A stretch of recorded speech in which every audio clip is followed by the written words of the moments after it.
The blizzard hit 60 miles an hour as I stood on the frozen tracks at Dead Man's Curve, holding a railroad flare above my head, like a prayer wrapped in phosphorus. The headlights screaming toward me through the whiteout could have belonged to my daughter or to the man who had cut her brake lines.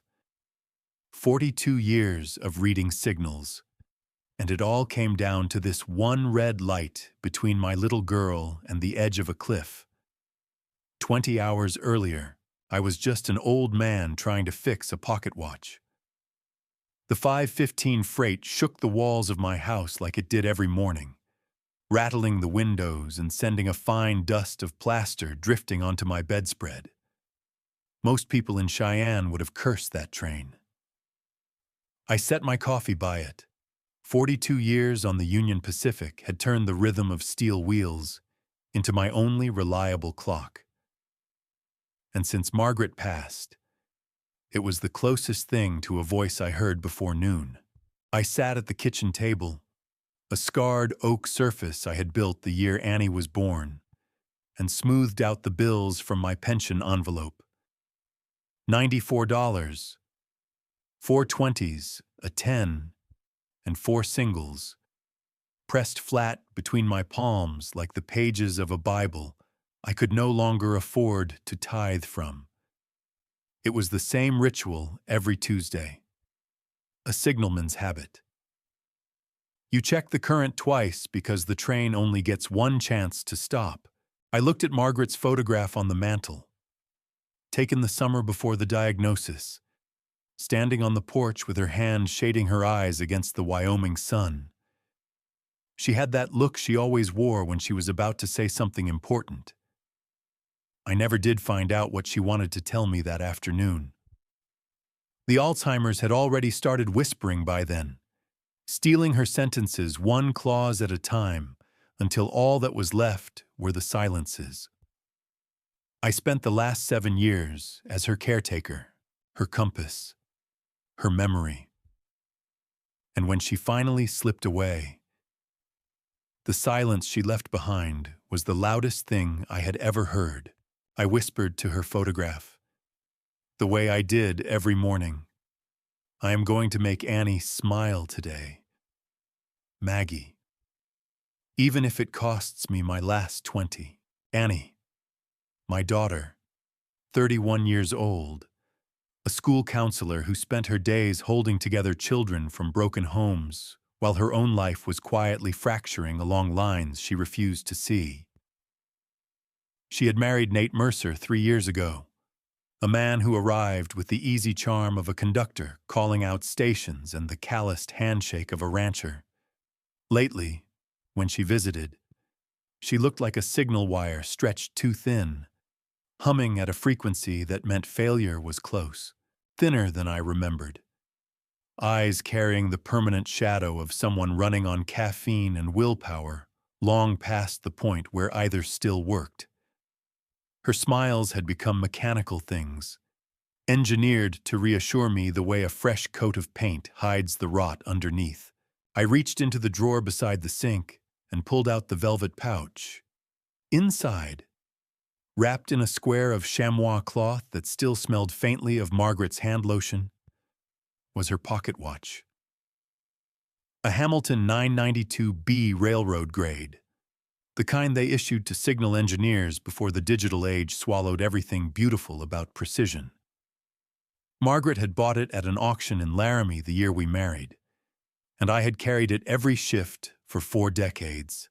The crystal was cracked, the mainspring frozen, the second hand motionless at the 6, pointing straight down like a man who had given up. I wanted to have it repaired and give it to Annie for her birthday. A small thing, perhaps foolish, but I believed that if she held it and felt the weight of her mother's love ticking against her palm, something inside her might remember what it felt like to be held by someone who wanted nothing in return. I dressed with care, choosing the wool blazer Margaret had picked out at the Goodwill in Laramie, and tucked the watch into my breast pocket. The walk to Jessup's timepieces was 6 blocks through a January wind that came straight off the Laramie Range, carrying the dry bite of snow and the faint mineral smell of frozen prairie. I kept my head down, my boots crunching on the salted sidewalk, my mind running through the evening ahead, the way a signalman plots a route, check the switches, confirm the clearances, make sure the track is safe before the train arrives. Hank Jessup's shop sat on a quiet corner of Cary Avenue, wedged between a feed store and a shuttered barber shop. The bell above the door gave a thin, silvery chime as I stepped inside, and the air changed to the dense, oily warmth of watchmaker's grease and old brass. Hank was behind the counter, a loop clamped to his right eye, his fingers working inside a mantel clock with the steady precision of a surgeon.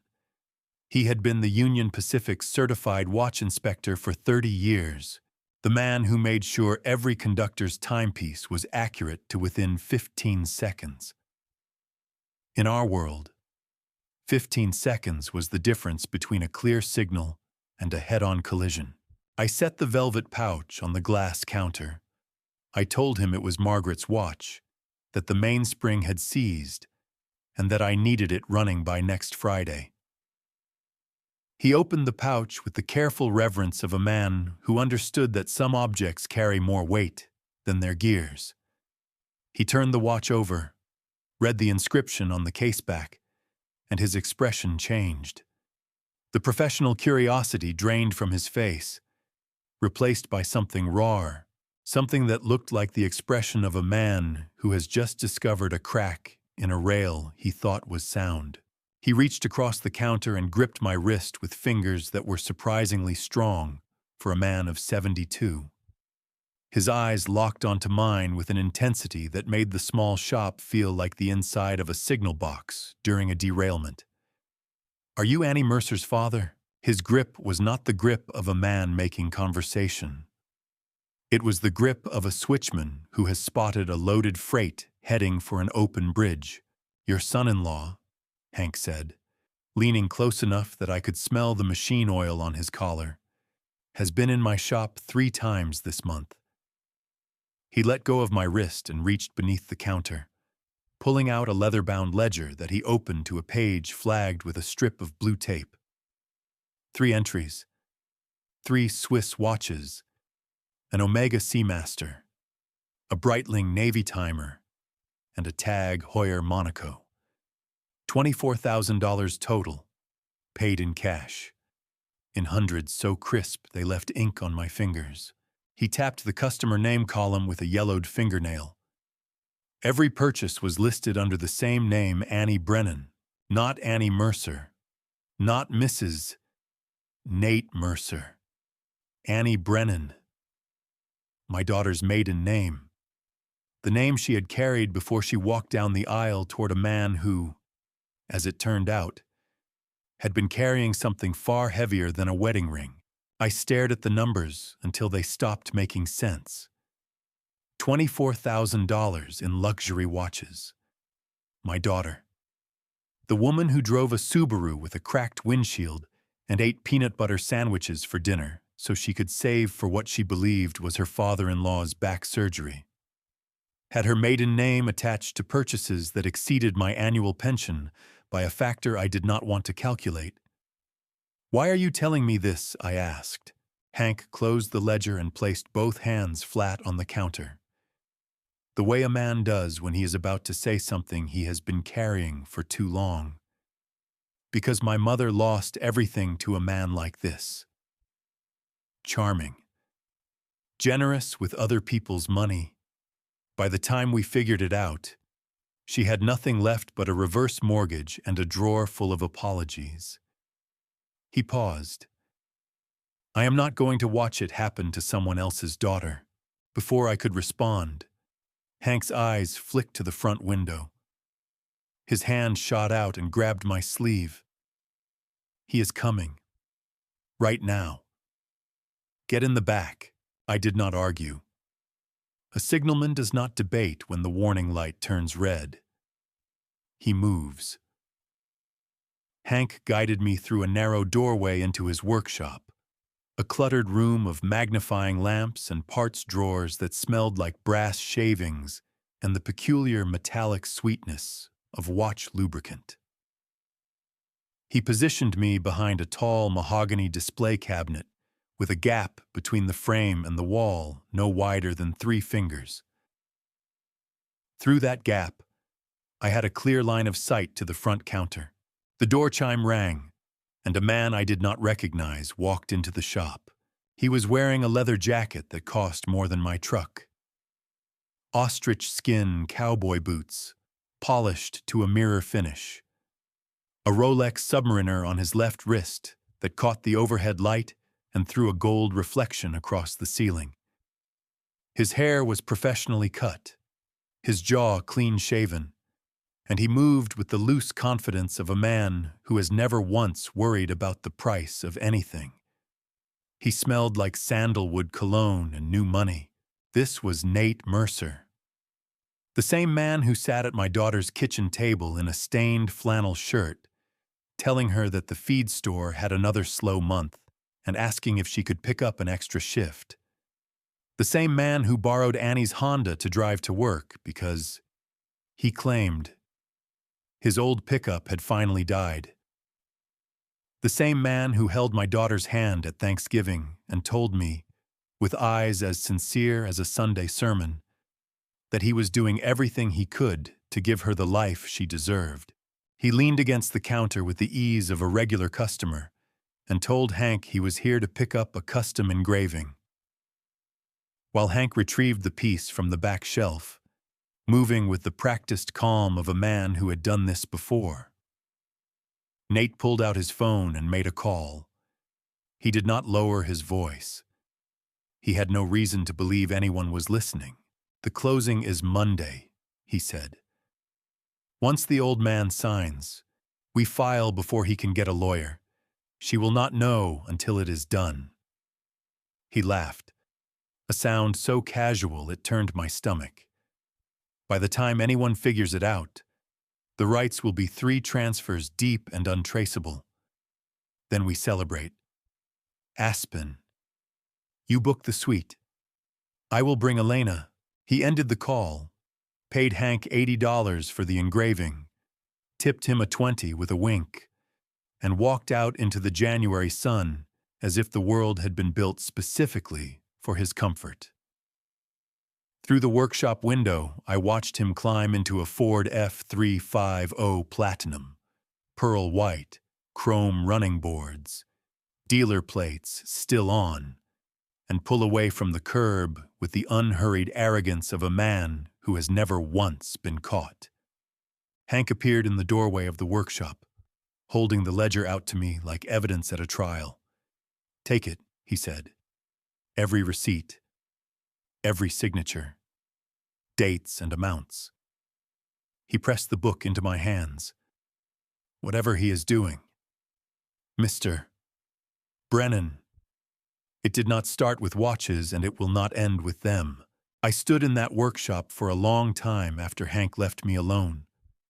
The ledger heavy in my hands, the smell of machine oil and brass mixing with something new, something sharp and acidic that I recognized from 42 years of inspecting track. It was the smell of metal under stress, the smell a rail makes just before it buckles. My phone buzzed in my pocket. A text from Annie, decorated with a small heart emoji that made my chest ache. "Nate is done at the store. We will pick you up in 15 for dinner at the ranch. Love you, Dad." I looked at the ledger, I looked at the phone, and I understood. With the cold clarity of a man reading a signal he has been trained his entire life to interpret, that my daughter was married to a stranger. The Subaru pulled up to the curb with a sound like a dog trying to clear its throat. The muffler had been dragging for months, but the mechanic quoted $400 and Nate said they could not spare it. I watched my daughter lean across the passenger seat to push open the door because the outside handle had stopped working sometime around the last oil change she could not afford. The windshield had a crack running from the lower corner to the center like a river on a map leading nowhere good. I climbed in. The interior smelled like cold coffee, and the lavender air freshener she hung from the rearview mirror to cover the scent of a heater that burned oil every time it kicked on. File folders from the school counseling office were stacked on the back seat, each one representing a child whose world had come apart. And I thought about the terrible irony of a woman who spent her days identifying the signs of dysfunction while sitting in the middle of her own and calling it love. 40 minutes earlier, I had watched her husband climb into a $70,000 truck, wearing a jacket that could have paid for her muffler 17 times over. The ledger in my breast pocket pressed against my ribs like a second heartbeat. "How was the watch shop?" she asked, pulling into traffic with a smile that was trying hard to be real. I told her Hank said the repair would take a week. I did not tell her about the $24,000 or the Rolex or the phone call about a closing that would happen before anyone could get a lawyer. A signalman learns early that you do not shout fire in a rail car until you know where the exits are. She drove west toward the ranch, and as the city thinned into open prairie, she began to talk the way she always did when we were alone, as if the absence of witnesses gave her permission to stop performing. "The store had a rough quarter," she said. "Drought killed the hay crop and the ranchers are not buying. Nate is working double shifts just to keep the lights on." I watched her hands on the steering wheel. Thin, the knuckles slightly swollen from what I suspected was stress. Her wedding ring, which I remembered being snug on their anniversary, now spun freely when she turned the wheel, a small detail that told a story about meals skipped and weight lost in service of a lie she did not know she was living. I had to dip into the savings again. "Dad." She said it quietly. The way you confess something in a church where you are not sure God is listening. 15,000. For Clyde's back surgery. The doctor said if they did not operate by March, he might lose the use of his legs. She glanced at me with eyes that were asking for absolution. Nate did not want me to, but I told him family takes care of family. That is what Mom would have said. $15,000. Added to the 8,000 in November and the 6 before that. I did the math with the precision of a man calculating load limits on a failing bridge. My daughter had poured nearly $30,000 into a medical emergency that I was now quite certain did not exist. For a man whose trembling hands steadied themselves the moment Annie left the room, she was quiet for a moment, then added something that landed like a stone dropped into still water. "I also took a second mortgage on Mom's condo. Just temporary. Nate says we can pay it back once the store turns around in spring. Margaret's condo, the 2-bedroom in Laramie where my wife had planted window boxes of sage and columbine because she said Wyoming deserved flowers even in January. Annie had inherited it free and clear. The one solid piece of ground Margaret had left behind, and now it was leveraged against the debts of a man who spent $24,000 on watches the way most people spend quarters at a parking meter. I pressed my fingers against the ledger until the binding cut into my skin. I said nothing. There are moments when silence is not cowardice but discipline. The discipline of a man who knows that the next word out of his mouth will either save his daughter or send her running to the very person she needs to run from. "Oh, and Nate had the Subaru serviced last week," she said, brightening. "His friend has a shop outside Rollins, did it for free. New brake pads, fluid change, the whole works." She patted the dashboard like a pet that had been groomed. "She runs so much better now." I thought about a man who spends $24,000 in cash, but sends his wife's car to a friend for free brake work. And something cold moved through my chest that had nothing to do with the January air. "You know, Dad," she said, turning onto the county road that led to the ranch. "I think Mom would have been proud of Nate. He takes care of his father the way she took care of Grandma. He has that same quiet strength." "No," I thought. "Your mother would have seen through him in a heartbeat." Margaret had a gift for reading people the way I read signal patterns. She would have caught the flicker before the failure. But Margaret was gone, and the gift had gone with her. And all I had left was a frozen pocket watch and a ledger full of evidence that my daughter could not yet bear to see. The ranch appeared over a low ridge, its fence posts leaning like tired sentries. Annie slowed and turned onto the gravel drive. In the wash of the headlights, pressed into the fresh mud beside the drive, I saw tire tracks, wide, deep, the unmistakable imprint of a heavy-duty truck that had no business being at a ranch that supposedly could not afford to fix a muffler. The ranch looked like a postcard of honest poverty, paint peeling in long curls, a porch light with a cracked shade, fence posts tilting at angles that would have failed any inspection I had ever conducted. Everything about the exterior said one thing: we are struggling, but we are proud. I had spent 42 years inspecting structures for hidden weakness. The peeling paint stopped at the same height on every board, as if applied with a ruler. The porch planks were warped, but the nails were galvanized steel, fresh and bright. The fence posts leaned, but the wire between them was taut and new. This was not neglect. This was set design. Nate opened the front door wearing a flannel shirt with grease stains, work boots with caked mud, and a smile so practiced it could have been installed by a professional. He shook my hand with the grip of a man who wanted me to believe he hauled feed bags, but his palm was smooth as a banker's. No calluses, no roughness. "Dad Brennan," he said, pulling me into an embrace that smelled like generic soap. "Clyde has been looking forward to this all week." Clyde Mercer sat at the head of the dining table in a wheelchair, a plaid blanket over his legs, his face arranged into the careful grimace of chronic pain. He extended a trembling hand. "Walt, forgive me for not getting up. The back has been murder this week."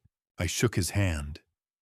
The tremor was convincing enough to fool anyone who had not spent decades reading vibrations of steel under stress. But I had felt the difference between a genuine structural tremor and an induced one more times than I could count. And Clyde's handshake had the rhythmic consistency of a performance, not a symptom. Annie moved between kitchen and table with the efficiency of a woman who had forgotten she deserved to sit down. She brought out a casserole that steamed with the smell of ground beef and canned tomatoes, but the cutting board still bore the residue of a different preparation. The beef on the board was not ground chuck from a plastic tube. The grain was fine, the color deep ruby, the marbling consistent with a cut that cost more per pound than my weekly pension. And beneath the paper napkins, placed casually beside each plate, were knife handles I recognized. Wusthof, German steel, the kind Margaret and I had once admired in a catalog and agreed we could never justify. Nate carved the casserole with one of those knives and served me a portion with the generosity of a man who wanted me to feel welcome and indebted at the same time. He talked about inventory costs, the drought, declining herd counts, ranchers selling to developers. He talked with the fluency of a man who had memorized his lines so thoroughly the script had become indistinguishable from reality. I watched Clyde while Nate spoke. The old man ate with his left hand, the right resting on the table with a tremor that ticked like a broken metronome. Annie reached over to cut his meat, her face soft with tenderness, and in the moment she turned to reach for the salt. Something happened that I would have missed if I had not been trained to watch for the signal that flickers just before the failure. Clyde's tremor stopped. His right hand went still, steady as a rail spike, and his eyes shifted from watery confusion to something sharp, something calculating, something that measured the room with the cold efficiency of a man taking inventory. It lasted no more than 3 seconds. Then Annie turned back, and the tremor resumed, and the watery eyes returned. And Clyde Mercer was once again a sick old man who needed his daughter-in-law to cut his steak. 3 seconds. The same amount of time it takes for a faulty signal to flicker from green to red and back again. Most operators would miss it. I did not miss it. Nate began listing costs of Clyde's medication with rehearsed sorrow, and Clyde nodded along, adding a small cough for emphasis, until he made a mistake. The kind of error a man commits when the performance has gone on so long that the edges start to blur. "We were hoping to make it to the auction in Jackson this spring," Clyde said, his voice carrying a note of anticipation that did not belong in the sentence of a man who could not afford his own painkillers. His eyes darted to Nate with the panicked look of an actor who had jumped ahead in the script. Nate's jaw tightened for a fraction of a second. "Dad means the church charity auction," Nate said smoothly. "They raffle off donated items. He was hoping to win a quilt for Annie." I smiled and said that sounded nice. I did not say that Jackson Hole hosted some of the most exclusive auctions in the American West, where a single lot could fetch more than Clyde's entire fictional surgery. I filed the slip the way I filed every anomalous reading in 42 years of service silently, precisely, in a mental ledger growing heavier by the minute. I excused myself from the table, claiming a dry throat. Annie pointed me toward the kitchen, but I walked past the sink, past the refrigerator with its gallery of Annie's childhood drawings, and stopped at the back door. Through the glass. The barn sat 40 yards away in the moonlight, its doors closed. A thin line of frost on the crossbeam. The smell reached me before I touched the handle. Engine oil. Not the cheap, burnt kind that leaked from Annie's Subaru. Synthetic. Refined.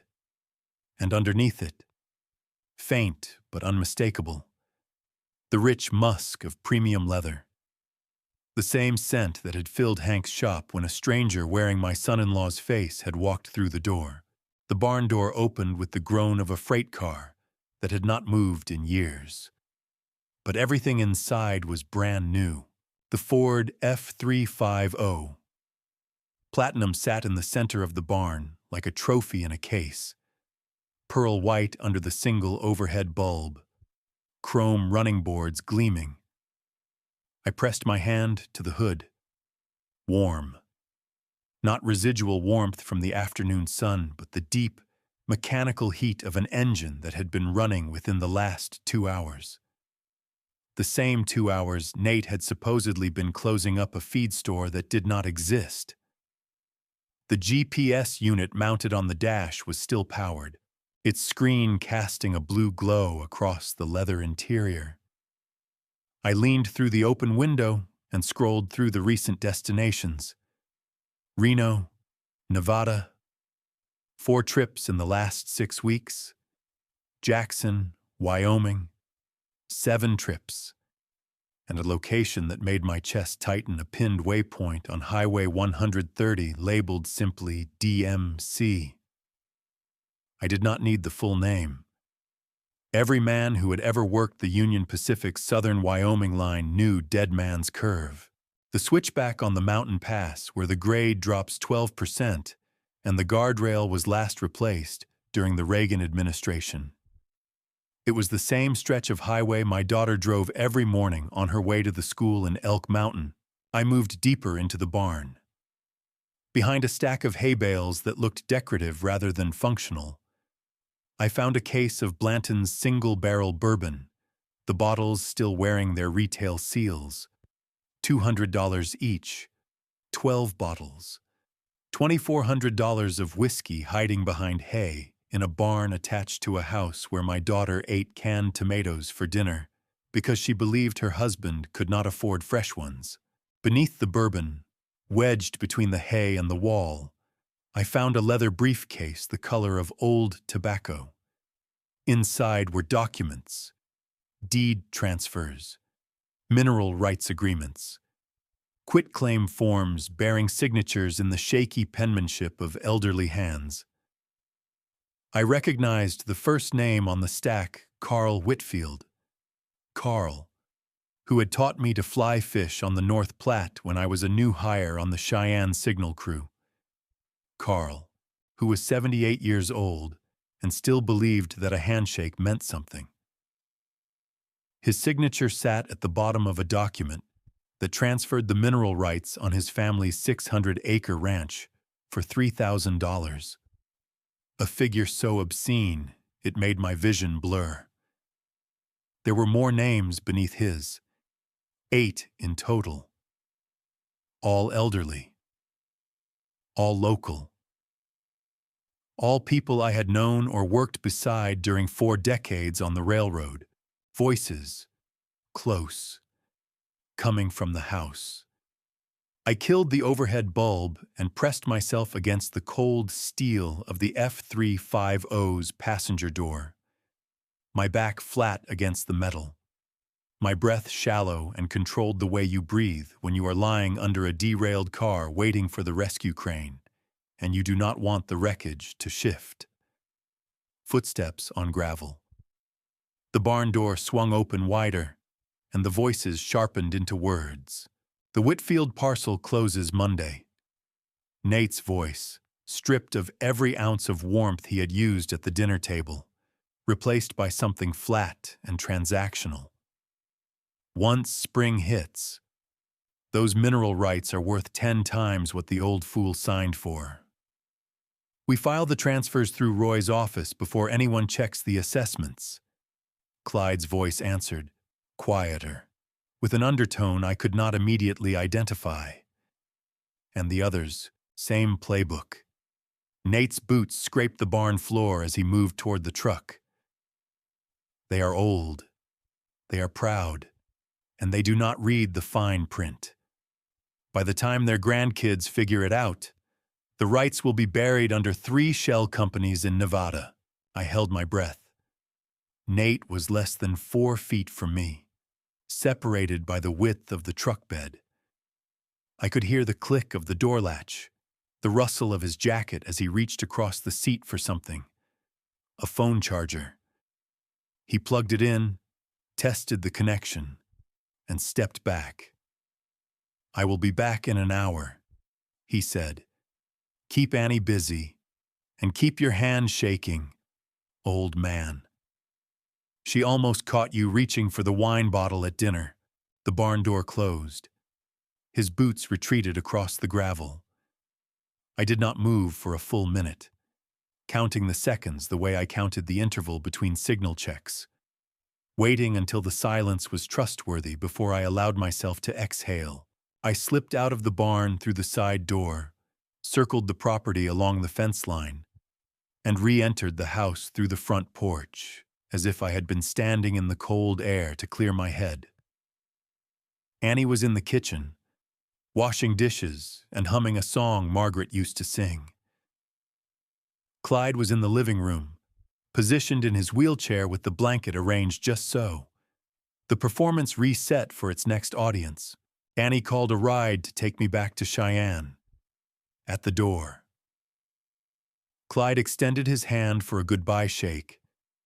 His grip was different this time, deliberate. And when his fingers released mine, I felt a small square of paper pressed into my palm, folded once, passed with the sleight of hand of a man who had practiced the motion in secret. I did not look at it until I was in the back of the car. Annie beside me chattering about a student who had made honor roll, the streetlights of the county road strobing across her face. I unfolded the paper beneath the glow of the dashboard. 3 words in a cramped, careful hand. The deeds are wrong. I looked at Clyde's note. I looked at my daughter. And I understood that I had 21 days before the next closing. A briefcase full of stolen futures, and a message from a man who was either my only ally inside that house or the most dangerous trap I had ever walked into. I dropped Annie at her apartment and watched her walk to the door. Her shoulders carrying the weight of a life she did not yet know was a lie. She turned and waved, and the porch light caught her face in a way that made her look exactly like Margaret at 31.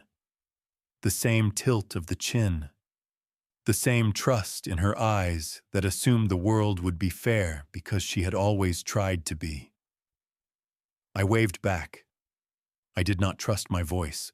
The 12:15 freight announced itself as I unlocked my front door, its whistle long and mournful across the frozen prairie. I did not pour coffee. I did not turn on the television. I sat at the scarred oak table, opened my laptop, and began to do what I had done for 42 years on the railroad: inspect the structure from the inside out, trace the current through every wire, and find the point where the signal had failed. Annie and I shared a joint checking account, a holdover from the years when I had managed her college savings and she had never gotten around to removing my name. I logged in with the password she had never changed.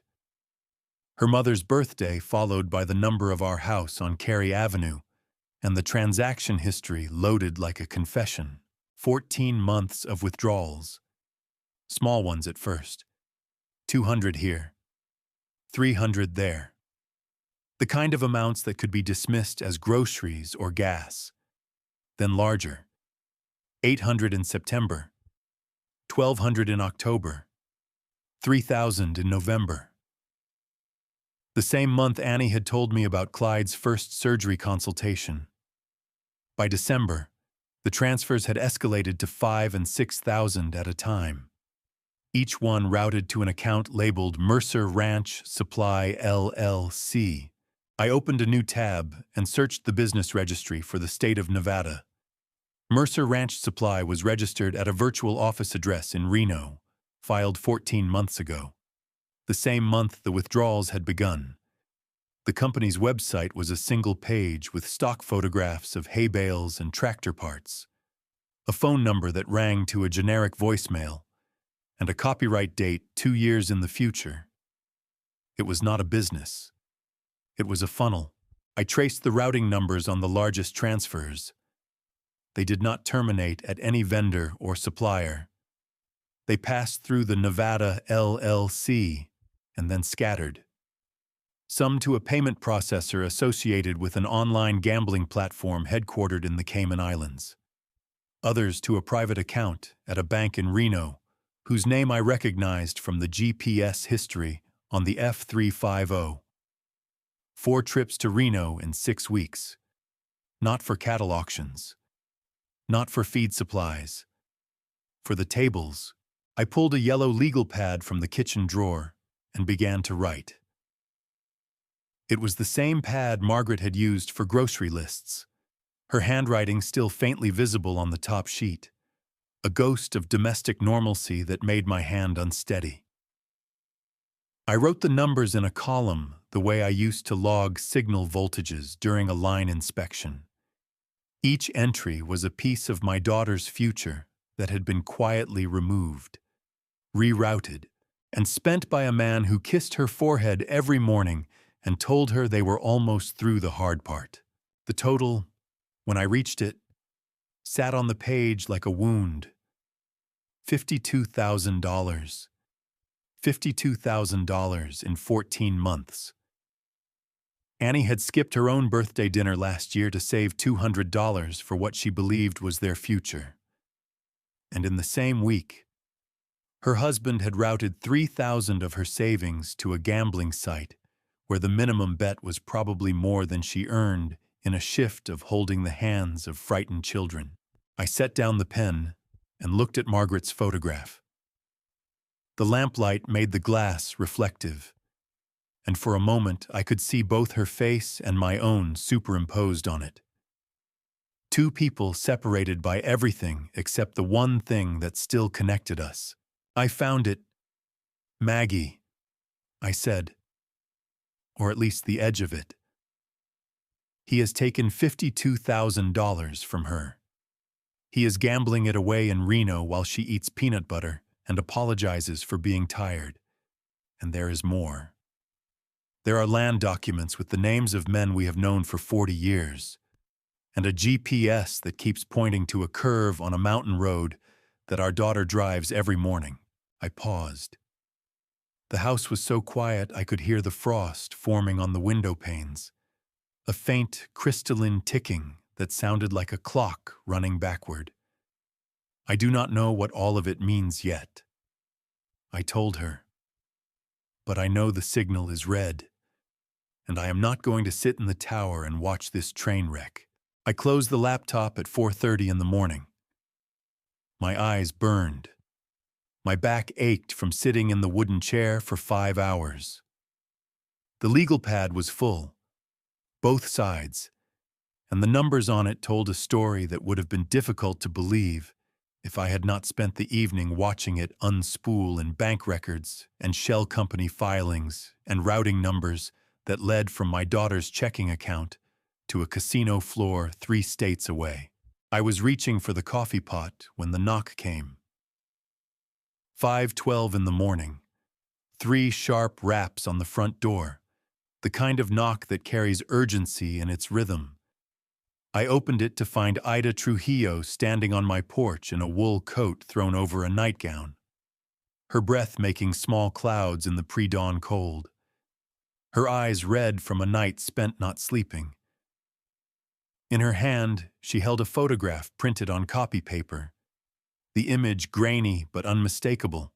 "Walt," she said, her voice shaking not from the cold, but from something older and more personal. "I saw him at the land office yesterday with a man you need to know about." She pressed the photograph into my hand, and I have not slept since. Carl Whitfield had survived Korea, a collapsed mine shaft, and 50 Wyoming winters. But he could not survive a handshake from a man who smiled while he stole. I did not get to Carl's ranch until afternoon.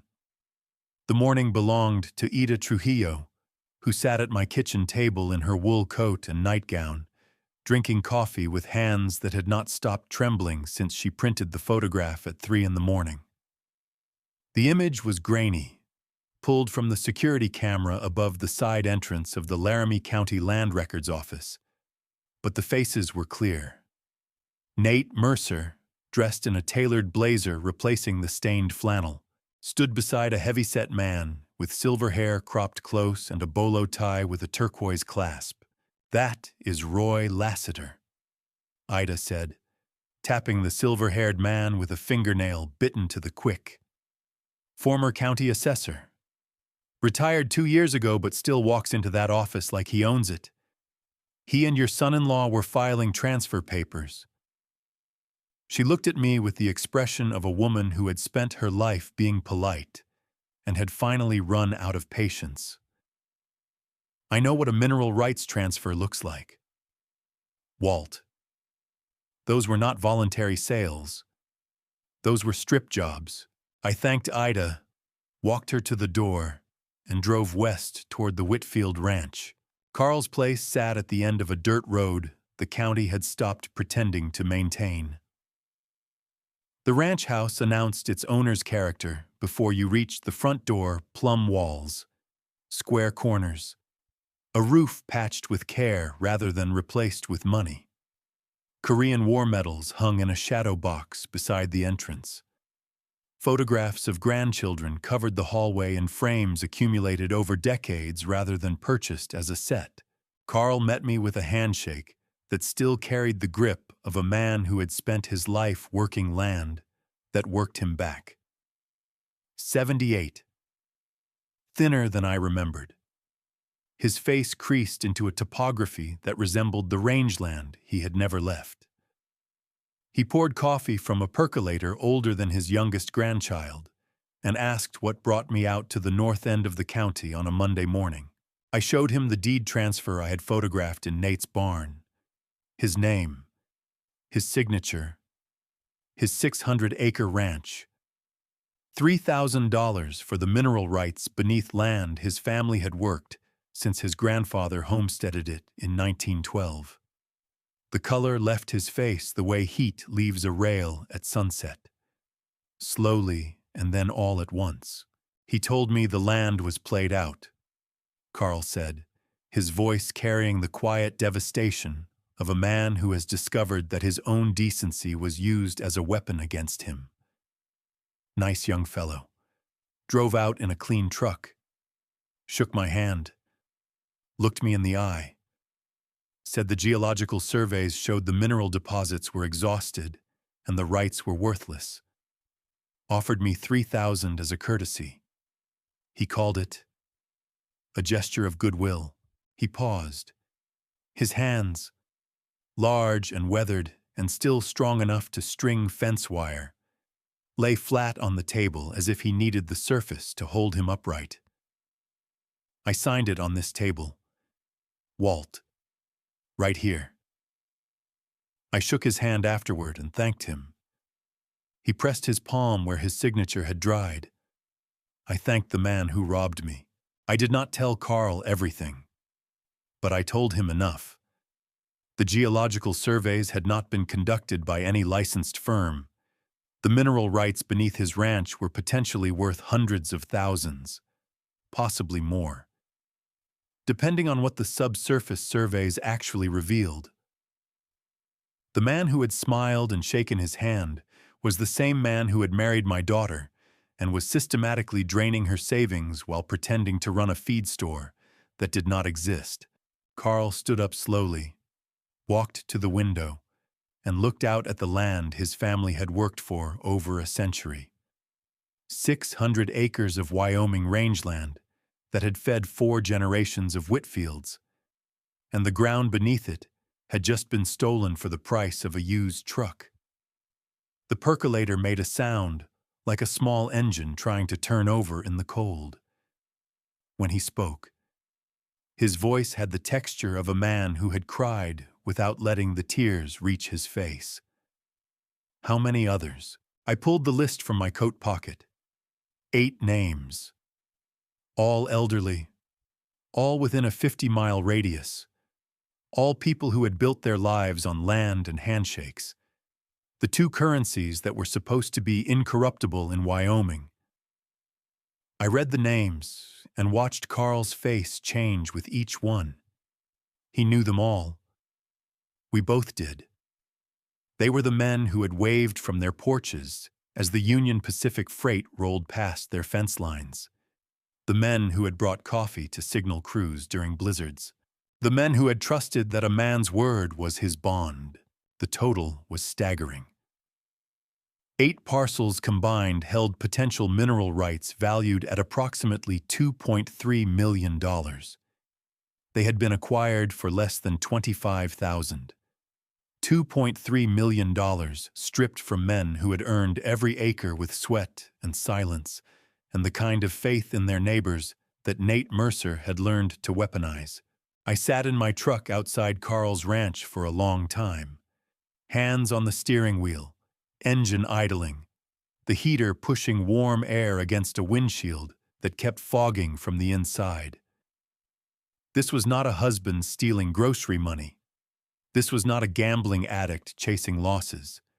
This was a locomotive running over every old man in the county who had ever trusted a handshake. And it was being driven by a man who slept in my daughter's bed and called me Dad. I needed someone who knew how to stop a runaway train. Dale Riggins looked exactly like what he was, a man who had spent 40 years standing between a freight train and anything foolish enough to get on the tracks. I found him at the Wrangler Diner on Lincoln Way, the same booth he had occupied every Tuesday morning since retiring from the Union Pacific Signal Division 6 years before me. He was 65, built like a coupling pin, with a face that had been weathered by 4 decades of Wyoming wind into something that resembled the basalt cliffs along the Sherman Hill grade. His hands were wrapped around a coffee mug the way a brakeman wraps his hands around a lever, with the unconscious grip of a man who has spent his life holding things that could kill him if he let go. Dale had been my partner on the Cheyenne signal crew for 22 years. We had inspected every mile of track between Laramie and Rawlins, walked the rails in blizzards that would have stopped a diesel locomotive, and developed the kind of trust that only exists between men who have stood together on a trestle bridge in the dark and listened for the vibration that means a train is coming. After retirement, he had transitioned into private security consulting, a polite term for the work he actually did, which involved finding things that people had gone to considerable trouble to hide. I laid it all out on the table between our coffee cups. The ledger from Hank's shop, the photographs from Ida, the bank records showing $52,000 routed through a shell company to a gambling platform. The deed transfers bearing the signatures of 8 elderly ranchers. The GPS coordinates that kept pointing to Dead Man's Curve and Clyde's note. 3 words on a square of paper that could mean salvation or sabotage. Dale listened the way he had always listened during line inspections, without interrupting, his eyes moving across the evidence like a man reading track conditions. When I finished, he set down his coffee and looked at me with an expression I had seen only twice before, both times at derailment sites where the wreckage was worse than the initial reports had suggested. "Walt," he said, "you are not dealing with a husband who has a spending problem. You are dealing with a professional. This is structured. The shell company, the routing, the land fraud, the separate identity under your daughter's maiden name." He tapped the deed transfers with his index finger. "And this man Lassiter, a former county assessor helping file fraudulent mineral rights transfers. That is not a favor between friends. That is an operation." 2 days later, Dale called me from his truck on the outskirts of Jackson. He had been following Nate since dawn, tracking the F350 north along Highway 191 through the Hoback Canyon, past the snow-covered ranches and the frozen river, into the town where the merely wealthy came to feel humble beside the truly rich. Nate had parked the truck behind a steakhouse called the Silver Fork, the kind of place where the cheapest entree cost more than Annie spent on groceries in a week. Dale had positioned himself in the parking lot of a sporting goods store across the street, binoculars resting on the dashboard, a thermos of coffee wedged between the seats. "He is at a corner table," Dale said over the phone, his voice carrying the flat precision of a surveillance report. "Window seat, candle on the table, and he is not alone." I drove to Jackson in under 2 hours, breaking the speed limit on every straight section of Highway 191, and found Dale's truck in the same parking lot, the binoculars now in my hands. Through the restaurant's floor-to-ceiling windows, framed by the amber glow of expensive lighting, I saw my son-in-law sitting across from a woman I had never seen before. She was in her early 40s, sharp-featured, with dark hair pulled back in a way that emphasized the angular precision of her jaw. She wore a black dress that fit like it had been tailored that morning, and earrings that caught the candlelight with the cold flash of real diamonds. She leaned across the table toward Nate with the intimate familiarity of a woman who had been leaning across tables toward him for a long time. And on her left wrist, glinting beneath the restaurant light with the soft blue-green fire of genuine turquoise set in Navajo silver, was Margaret's bracelet. I lowered the binoculars. My hands were shaking, but not from the cold. That bracelet had been Margaret's most cherished piece of jewelry, a gift from her grandmother, passed down through 3 generations of women who believed that turquoise carried the spirit of the sky. Annie had inherited it after Margaret's death and wore it every day until 6 months ago, when she had mentioned casually that she must have lost it at work.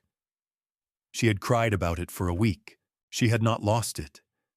It had been taken from her wrist and placed on the wrist of a woman who was now running her fingers along my son-in-law's forearm while he poured her wine with the hand that had held my daughters at Thanksgiving and told me he was doing his best.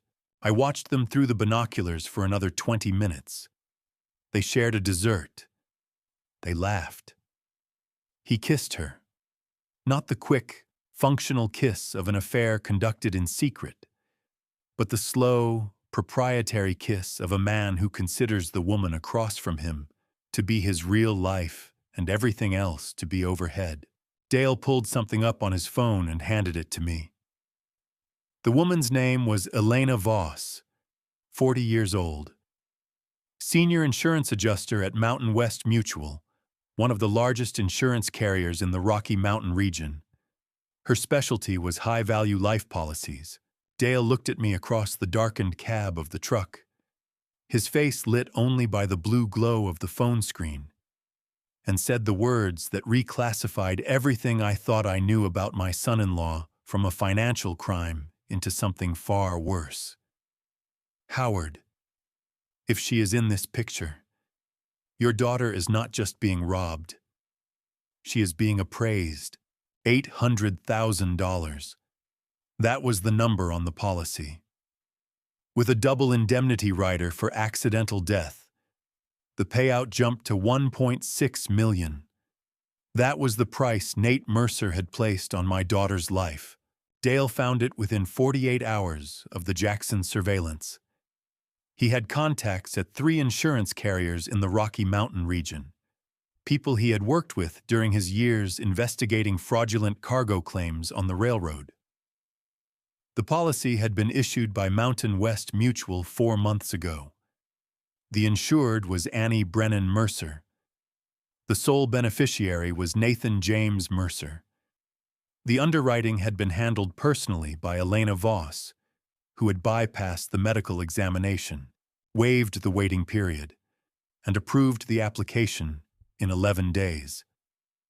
A process that normally took 6 to 8 weeks. The premiums were drawn from an account Annie did not know existed, funded by the same Nevada LLC that had been swallowing her savings for 14 months. Dale read me the details over the phone while I sat at the kitchen table, and each number landed like a rail spike driven into wood. $1.6 million for an accidental death, the kind of death that might look like a car losing its brakes on a mountain road in winter. The kind of death that happened on curves where the grade was steep and the guardrails were old and the snow came down thick enough to hide the evidence. I asked Dale to run a full background check. Everything. Every state. Every alias. Every marriage license and death certificate connected to Nate Mercer's Social Security number. The results arrived by encrypted email at 11:40 that night. I opened the file at the kitchen table with a cup of coffee I never drank, and the story that unfolded was not the story of a con man. It was the story of a predator. Nathan James Mercer had been married before. His first wife was Rebecca Gallagher, a 29-year-old elementary school teacher in Billings, Montana. They married in June of 2018. Nate presented himself as a struggling ranch hand. Rebecca worked double shifts to support them. She took on tutoring jobs. She depleted her savings. She borrowed from her parents. The pattern was identical to Annie's, so precisely replicated that it read less like coincidence and more like a script being performed for the second time. Rebecca Gallagher Mercer died on January 14th, 2020, Single vehicle accident on a mountain pass outside Red Lodge, Montana. Icy road. Poor visibility. The sheriff's report noted catastrophic brake failure on a section with a 9% downhill grade and a curve the locals called Devil's Elbow. The car left the road at approximately 55 miles per hour, traveled 47 feet through open air, and struck the canyon wall. Rebecca was pronounced dead at the scene. She was 30 years old. She had been on her way to school to prepare for a reading program she had designed for first graders who were falling behind. The children waited for her that morning. She never arrived. The life insurance policy on Rebecca, issued 8 months before her death, paid out $400,000 to Nathan James Mercer. The claim was processed without investigation. The case was closed as an accident. I sat with that information for a long time. The coffee went cold. The house made the small sounds old houses make at night. The ticking of cooling pipes and the creak of joists adjusting to temperature. Sounds that normally comforted me but now carried a frequency I had not heard before. A dead frequency. The kind of signal that means the line has gone silent because there is nothing left alive at the other end to transmit. I pulled up a map and placed the two locations side by side. Devil's Elbow, Montana. Dead Man's Curve, Wyoming. Both mountain passes. Both steep downhill grades. Both on roads used daily by young women who drove aging vehicles maintained by husbands who knew exactly where the brake lines ran and exactly how much pressure it took to score them just enough to hold for 20 miles before the fluid bled out and the pedal went to the floor. Rebecca, a teacher, married a man who drained her savings, took out a policy, and engineered a brake failure on a mountain road in winter. Annie, a counselor, married a man who drained her savings, took out a policy, and had her car serviced by the nephew of his criminal partner. The same playbook, the same cold arithmetic, the same deliberate conversion of a woman's trust into a dollar amount on an insurance form. Wife, drain, insure, kill, collect, disappear, repeat. The only difference was the name on the death certificate. One had been filled in. The other was still blank, waiting for a winter morning and a curve and a pedal that would not respond. Dale's voice came through the phone, quieter than I had ever heard it. Howard. She drove past Dead Man's Curve this morning. 6:45. 12% grade.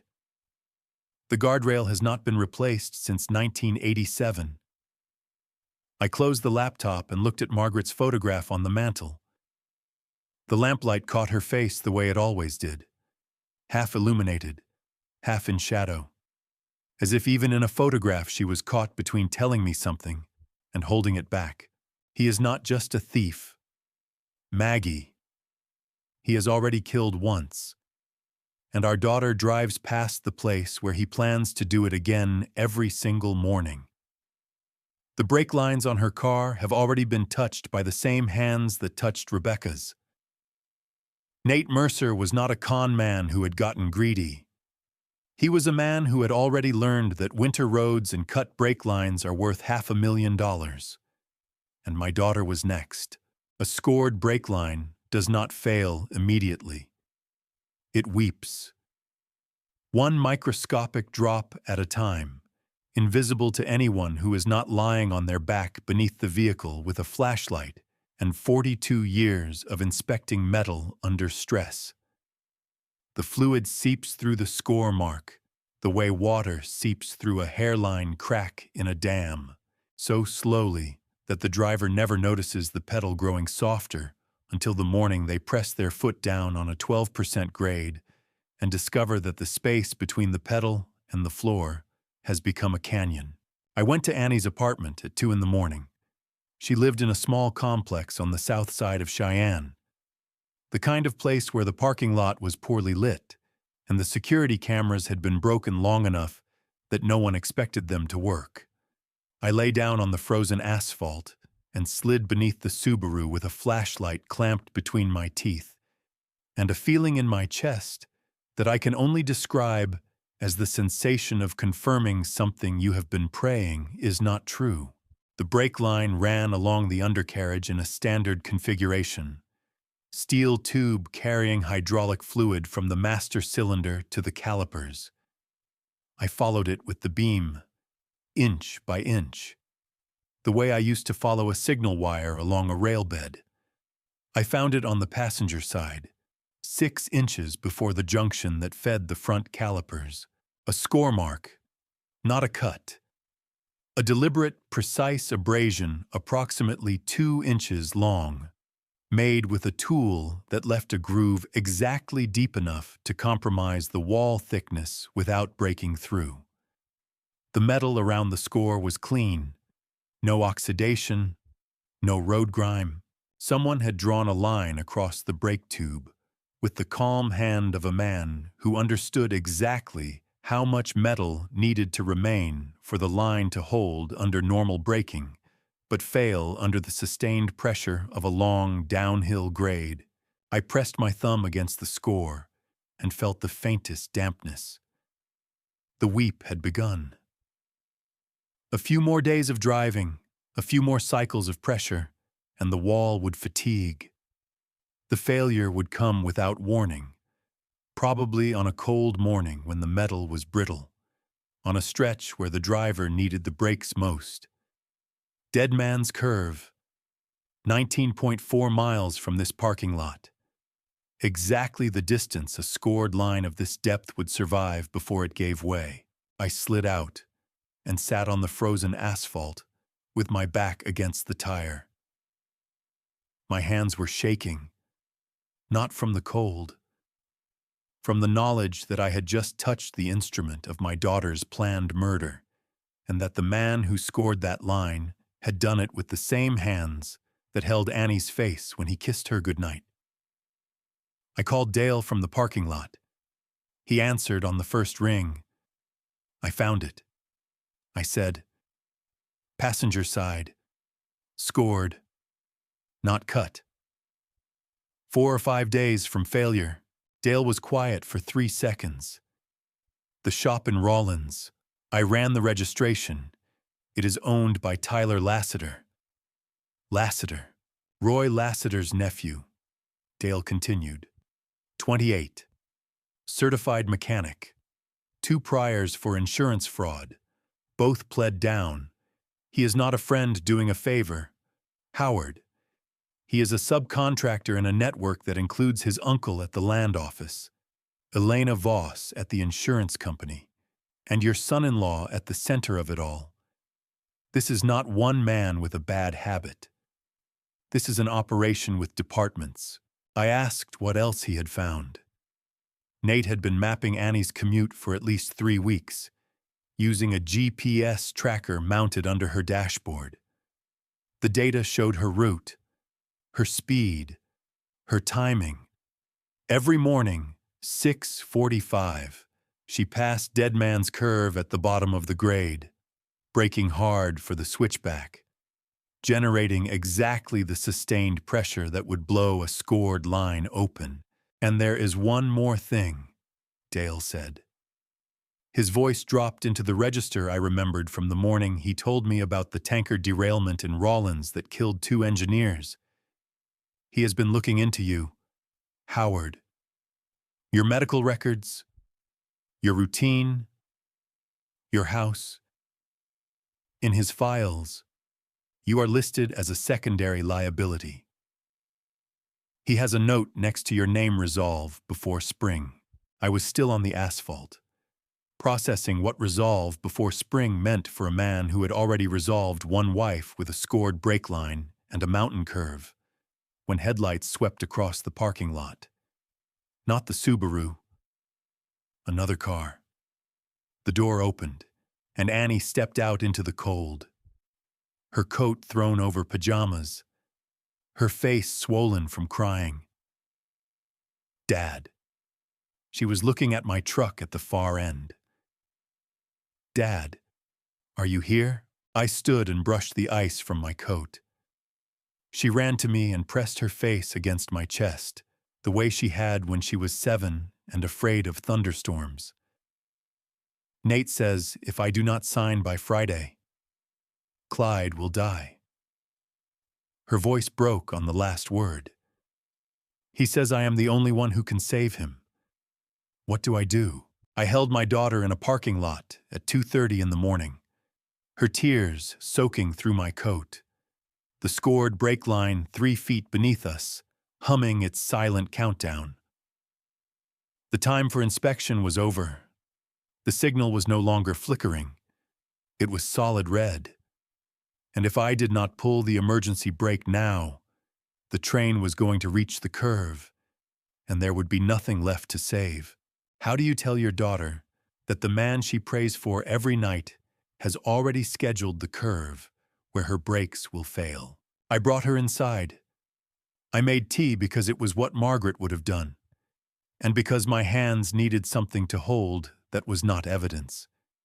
Annie sat at the kitchen table, the same scarred oak where I had counted $94 a lifetime ago, and wrapped both hands around the mug the way a person holds on to something when they suspect the ground is about to shift.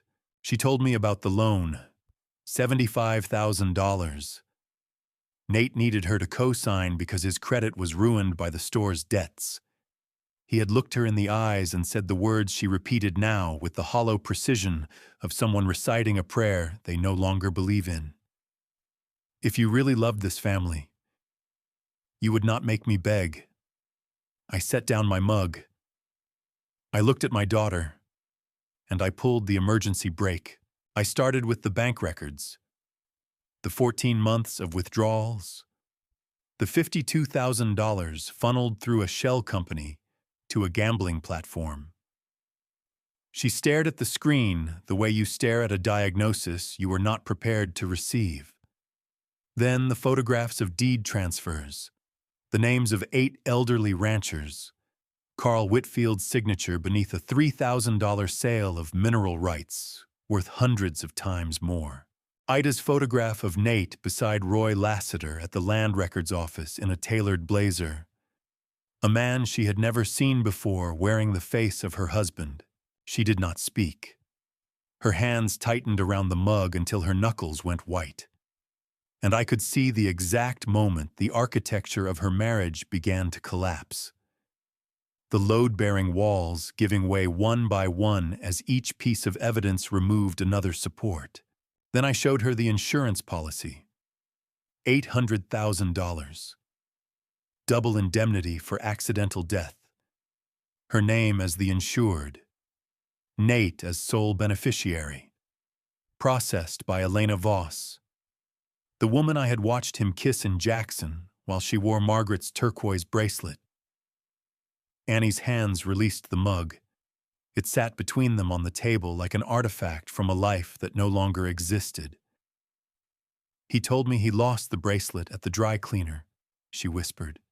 He said he would get it back. I did not show her the scored brake line. I did not tell her about Rebecca Gallagher or Devil's Elbow. There are limits to what a father can ask his daughter to absorb in a single night. But I told her the Subaru was not safe, and that the service by Nate's friend had not been maintenance. It had been preparation. She was quiet for a long time. The kitchen clock ticked. The refrigerator hummed. The silence was the kind that fills a room when someone's entire understanding of their life has been disassembled and laid out in pieces on a table. I gave him everything. Dad. She said it without looking up, her voice flat and carrying the particular emptiness of someone who has realized that the thing they sacrificed for was never real. I apologized for being tired. I apologized for asking about the bank account. I apologized for crying when Mom's bracelet disappeared. I made myself smaller every single day, so he would have room to be the man I thought he was. I reached across the table and took her hands. Cold. thin. The hands of a woman who had been holding other people together for so long she had forgotten to check whether anyone was holding her. "We are going to fix this," I said. "But I need you to go to work tomorrow as if nothing has changed. Drive my truck, not the Subaru. Do not call Nate. Give me 1 day to bring in people who can stop this properly." She looked at me with the red-rimmed eyes of a woman who had lost everything except the one person sitting across from her. "1 day," she said. I called Dale at 4 in the morning. He had already been awake, building the kind of case file that could survive a federal prosecutor's scrutiny. He contacted Agent Reyes at the FBI's Denver field office through a connection from a cargo theft investigation in 2016. Reyes agreed to review the evidence. The wheels of federal justice began to turn with the slow momentum of a locomotive building speed on a long grade. Annie left for school at 6:30, driving my truck, wearing a smile assembled from discipline rather than joy. I watched her taillights disappear down Cary Avenue and felt the helplessness of a father who has sent his child into a world that has proven itself unsafe while his only weapon is a phone call and a prayer. The phone rang at 3:47 that afternoon. The landline, the number I had given to Annie's school for emergencies. "Mr. Brennan, this is Principal Dawson. Annie left campus about 3 hours ago. Her husband called the front office and said you had suffered a stroke. He said he was sending someone to pick her up. She was very upset. She left immediately. We wanted to confirm you are all right." I was standing in my kitchen, breathing, heart beating with the steady rhythm of a man who had not suffered a stroke and was not going to. But my daughter had left her school 3 hours ago believing I was dying, and she had gone to the only person she still trusted to take her to me. She had gone to Nate. Nate had not just lied about my stroke. He had used my death as bait to lure my daughter into the one place in Wyoming where screaming would not matter. I called Dale before the phone had finished ringing. He picked up with the engine of his truck already turning over, as if he had been sitting with the key in the ignition, waiting for the call he knew was coming. I told him Annie had left school 3 hours ago. I told him she believed I was dying. I told him she had gone to the ranch. "I will be at your door in 4 minutes," he said. "Do not bring a weapon. Bring a flashlight." We drove west in Dale's truck at 90 miles an hour, the prairie blurring into a single band of white and brown. Dale had called Agent Reyes, but federal response measured in hours, and my daughter's safety measured in minutes. And the distance between those numbers was a gap I intended to close with my own hands. The ranch appeared in the late afternoon light. The same sagging fences and peeling paint. The same performance of poverty that now looked less like camouflage and more like the decorated exterior of a trap. The F350 was gone. Nate's parking spot in the barn was empty, the concrete floor still showing the oil stain where the truck usually sat. The front door was unlocked. The house was silent in a way that houses should not be silent when someone is supposed to be inside. Not the peaceful silence of sleep or the comfortable silence of routine. The aggressive silence of a space that has been deliberately emptied. The air carried a chemical smell I recognized from hospitals. Something astringent and clinical layered over the scent of old wood. Bleach. Someone had cleaned something. I moved through the rooms with Dale behind me. Kitchen empty. Living room Clyde's wheelchair sitting vacant by the window. The plaid blanket folded neatly as if he had gotten up and walked away. Which, of course, he had. Bedrooms, nothing. Bathroom, nothing. I stood in the hallway and listened. The house ticked and creaked with the small sounds of an old structure settling in the cold. But beneath those sounds, beneath the furnace and the wind, I heard something else. A sound so faint it could have been my imagination, except that 42 years of listening for the signal beneath the noise had trained my ears to catch exactly this kind of frequency. A low, rhythmic murmur coming from below, the storm cellar. I had seen the hatch during my first visit, a heavy wooden door set into the floor of the mudroom behind the kitchen, the kind of shelter every Wyoming ranch built against summer tornadoes. I had walked over it without thinking. Now I pulled the door open, and the chemical smell rose from the darkness below like a confession. The stairs were wooden, steep, and led into a concrete space no larger than a bedroom. I went down with the flashlight leading, each step groaning under my weight, the beam cutting through darkness until it found her. Annie was lying on the concrete floor, her coat folded beneath her head as if someone had arranged her with care, the way you would arrange a piece of furniture you intended to move later. Her eyes were open but unfocused, her pupils dilated to the edges of her irises, her breathing shallow and slow. She turned her head toward the light with the drugged confusion of someone trapped between consciousness and the place where consciousness goes when it has been chemically removed. Dad. Her voice was thick and far away, a transmission from the wrong side of a broken signal. Why are there two of you? Nate said the pills were for my headache. He said you were in the hospital.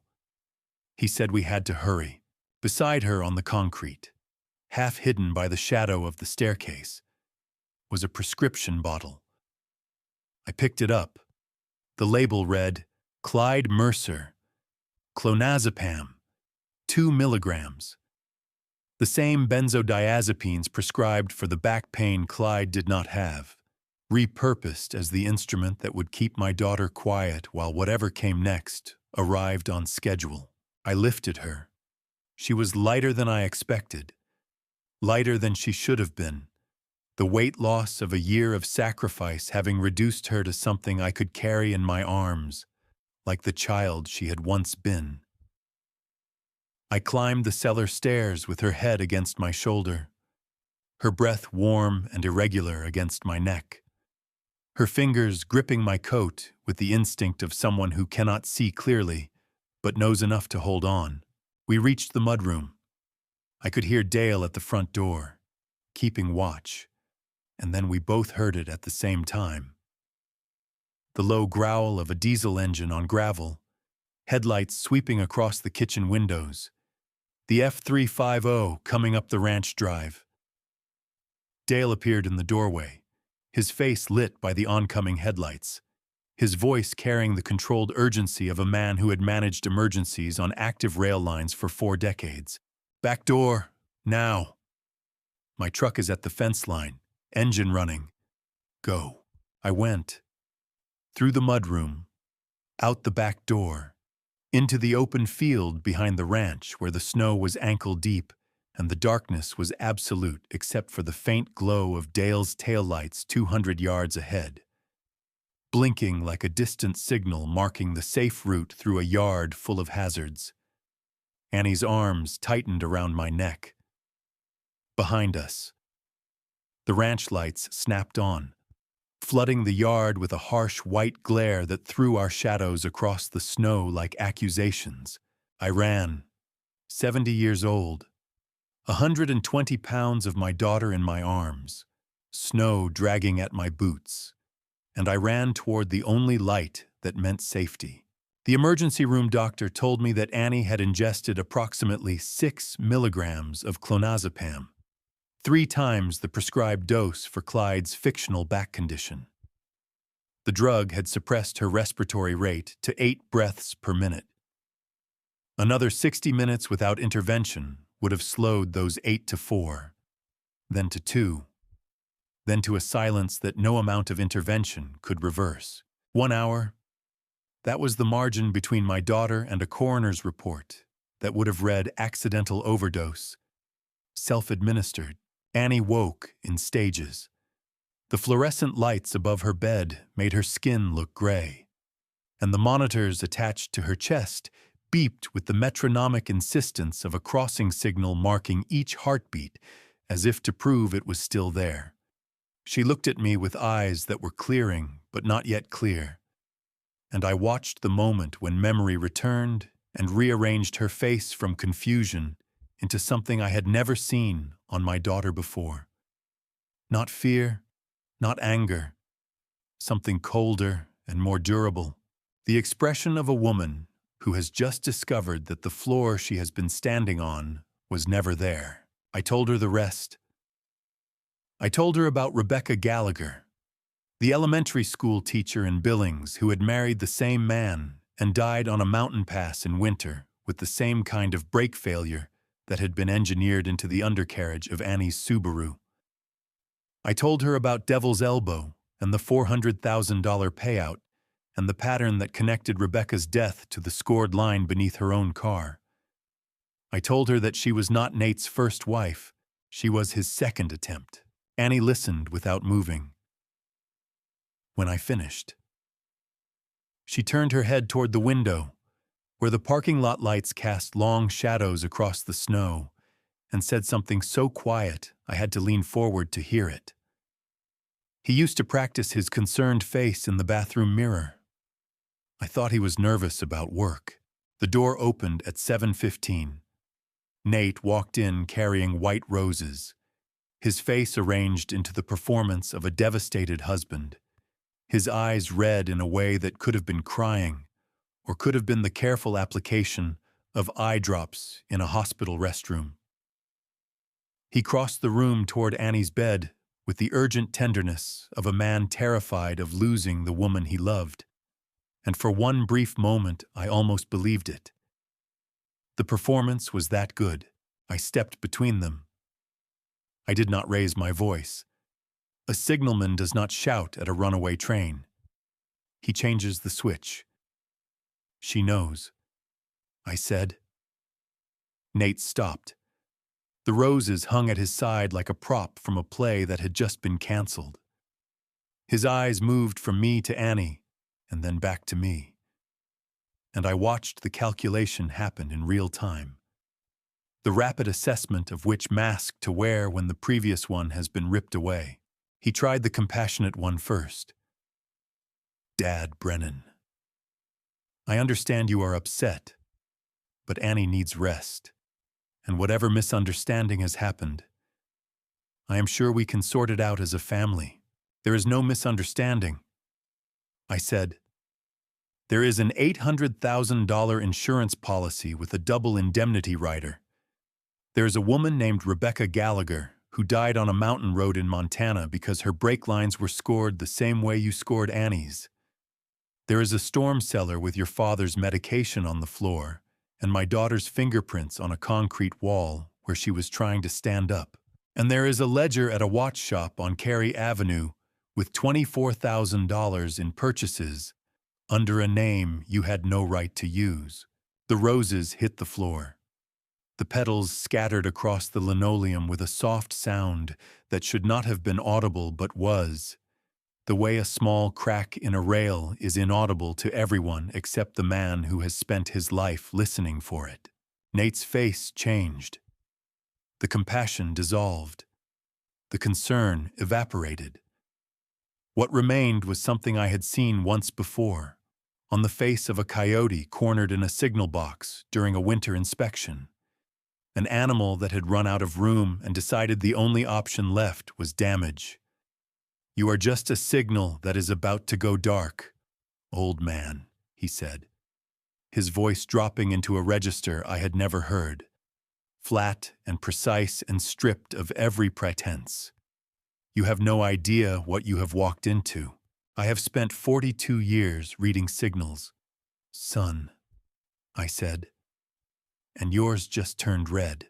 Security arrived in the form of two large men in hospital uniforms who had been alerted by a nurse. Nate left without resistance, adjusting his jacket as he walked. already reassembling the mask for whatever audience came next. At the door, he turned and looked at me with an expression that was not anger or fear, but something closer to professional irritation. The look of a man whose schedule has been disrupted by an obstacle he had underestimated. Dale was waiting in the corridor. He pulled me aside before the door had fully closed. I intercepted a call. He said, "Nate," to a burner phone registered to a Rollins area code. The call lasted 41 seconds, he said, and Dale's voice dropped to the flat cadence of exact quotation. "The old man knows everything. His apartment, tonight. Make it look like his heart gave out. The Rollins area code, Roy Lassiter's territory. The same network, the same operation with departments." Dale put his hand on my shoulder. The weight of it was the weight of 40 years of trust between two men who had stood together on tracks that could kill them. "Howard, Roy Lassiter's truck is already parked 2 blocks from your building.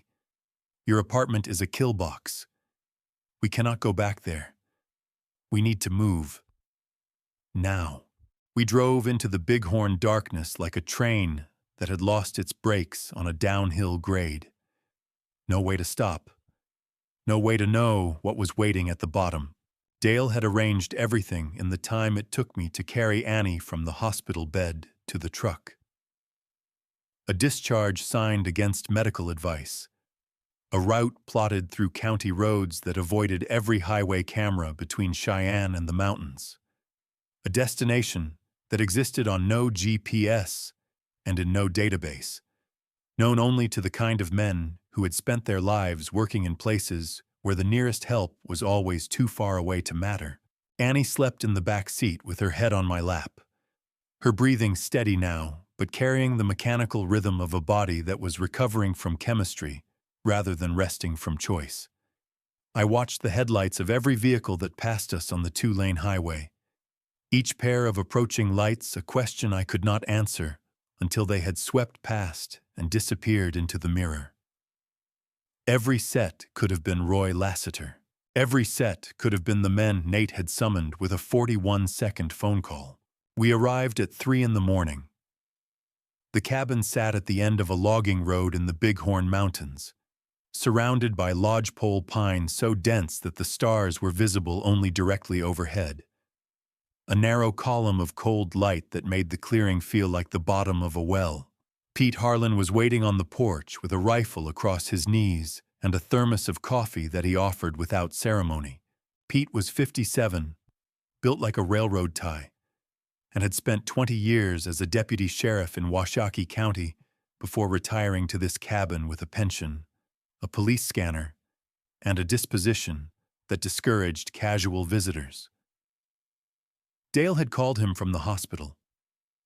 Pete had asked 2 questions: how many people and how long. Then he had turned off every exterior light, disabled the Wi-Fi, and loaded 2 weapons. We carried Annie inside.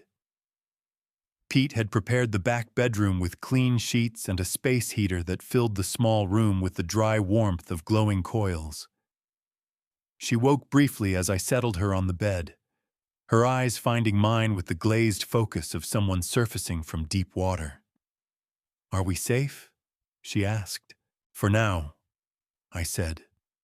And I meant it the way a signalman means it when he clears a train through a section of track that he has inspected, but cannot guarantee with professional confidence and private doubt. It was Annie who found the tablet. She had grabbed her bag from the hospital without thinking. The same bag she had carried from the school to Nate's truck, to the ranch, to the storm cellar. And somewhere in that chain of custody, Nate's tablet had ended up wedged between her planner and a folder of student files. She discovered it at 4 in the morning while looking for her phone charger, and she brought it to me in the cabin's main room where I sat with Dale and Pete, the 3 of us drinking coffee and watching the tree line through windows that Pete had covered with blackout curtains. The tablet was locked. I tried the obvious passwords: his birthday, her birthday, their address, Nothing. Then I tried the one combination that should not have worked, but did because Nate Mercer was the kind of man who used the most intimate date of his victim's life as the key to the machine that was designed to destroy her. Their wedding anniversary. The lock screen dissolved, and I felt something twist in my chest that was equal parts vindication and nausea. The file was labeled Asset Tracking. It was a spreadsheet with 5 rows and 7 columns. Each row was a woman. Each column was a category: name, state, occupation, acquisition cost, insurance value, disposition, status notes. I read the names aloud in the dim light of the cabin while Dale and Pete listened with the silence of men who have just been shown the blueprints of something they had hoped was smaller than it turned out to be. Rebecca Gallagher, Montana, teacher. Acquisition cost $14,000. Insurance value $400,000. Disposition completed. January 2020. Annie Brennan, Wyoming, counselor. Acquisition cost $52,000. Insurance value $1.6 million. Disposition work in progress. Melissa Thornton, Colorado, dental hygienist. Acquisition cost $21,000. Insurance value $350,000. Disposition completed. August 2017. Karen Villanueva, Oregon, veterinary technician. Insurance value $275,000. Disposition missing. Case closed. Dana Prescott, Idaho, physical therapist. Insurance value $500,000. Disposition missing. Case closed. 5 women, 4 states, 3 confirmed dead or vanished. My daughter's name in the 4th row. Her life reduced to a line item in a spreadsheet that calculated her value the way a freight manifest calculates the value of cargo. Work in progress. As if she were inventory awaiting processing, Dale spoke first. This is not one man. Howard, this is a franchise. Roy Lassiter is not a partner. He is a regional coordinator. These women span half the western United States. Someone is running this from above. I looked at Annie's row one more time. Acquisition cost $52,000. The exact amount drained from her savings. Nate had not been stealing from her. He had been investing. And the return on that investment was printed 2 columns to the right, $1.6 million. Dale's secure phone buzzed. He read the message, and his face went still. The FBI raid on Lassiter's office was compromised. Someone tipped them off. The office was clean when agents arrived. He looked up, and Reyes says their communication intercepts indicate the network has located this cabin. They are working on a tactical response, but it will not be here before morning. The cabin went silent. Then, from the tree line beyond the blackout curtains, a sound. Not wind, not an animal. The deliberate, weighted crack of a branch broken by something heavy and purposeful moving through the dark. Pete reached for his rifle without a word. The photograph arrived on my phone at 6:14 in the morning. It showed me standing at the kitchen window of the cabin, coffee mug in hand, taken from the tree line less than 50 feet away. The angle was level with my chest. The timestamp was 5 minutes old. The text that followed was not a negotiation. Give us the tablet and the girl. You have 10 minutes. After that, we come in. Pete studied the photograph with professional detachment. 2 shooters, he said. South approach. They parked on the logging road and walked in. He looked at Dale. They are not professionals. Professionals would not have sent the photo. These are muscle, the kind of men used to people cooperating once they see the gun. I carried Annie to the bathroom. the only interior room without windows. The bathtub was cast iron, a 100-year-old fixture that weighed more than I did and could stop anything short of a rifle round fired at close range. I lowered her into it with a pillow beneath her head and a blanket over her body, and she looked up at me with eyes that were fully clear for the first time since the storm cellar. "Come back," she said. "That is all I am asking. Just come back." I closed the bathroom door and picked up the iron fire poker from beside the wood stove. It was 3 feet long and heavy in my hand, and it was not a weapon, and it was not enough, and it was all I had. Pete positioned himself at the front window with the rifle, the curtain pulled back just far enough to give him a sight line to the tree line. Dale stood at the back door with a hunting knife, and the expression of a man who had accepted the math and decided to be on the right side of it regardless. The 10 minutes passed in silence. Then the tree line moved. 2 figures emerged from the pines, dark shapes against the gray morning snow, moving with the deliberate pace of men who expected this to be routine. The one in front was heavy-set, silver-haired, Roy Lassiter, even at 50 yards. The bolo tie was visible against his dark jacket. The man behind him was younger, broader, carrying something that glinted in the flat light. Pete fired once. The round hit the snow 3 feet in front of Roy's boots, kicking up a spray of white that hung in the still air like a frozen exclamation point. "That is your warning," Pete called through the cracked window. "The next one is not in the snow." Roy stopped. The younger man did not. He moved left, circling toward the back of the cabin with the quick, lateral movement of someone who had been told to find a second entry point. Dale braced himself against the back door frame and waited. I stood in the hallway between the bathroom and the main room, the fire poker across my shoulder, my back to the door that separated me from my daughter. The cabin had become a signal box in a storm, a small structure at the intersection of forces larger than anything inside it. And my job was the same it had always been. Read the signals. Hold the position. Keep the line clear. The back door exploded inward. The frame splintered with a sound like a rail snapping under cold stress. And the younger man came through the gap with his shoulder leading, a pistol in his right hand. Dale hit him from the side, driving him into the wall with the force of a man who had spent 40 years hauling equipment in Wyoming wind. The pistol skidded across the floor. They went down together, and I raised the poker and waited for the angle that would let me swing without hitting Dale. Then the sound came. Not from inside, from above. The deep, percussive thud of helicopter rotors cutting through the mountain air, growing from a whisper to a roar in 15 seconds. The cabin windows filled with a white light so intense, it turned the interior into a photograph of itself. Every surface bleached and shadowless.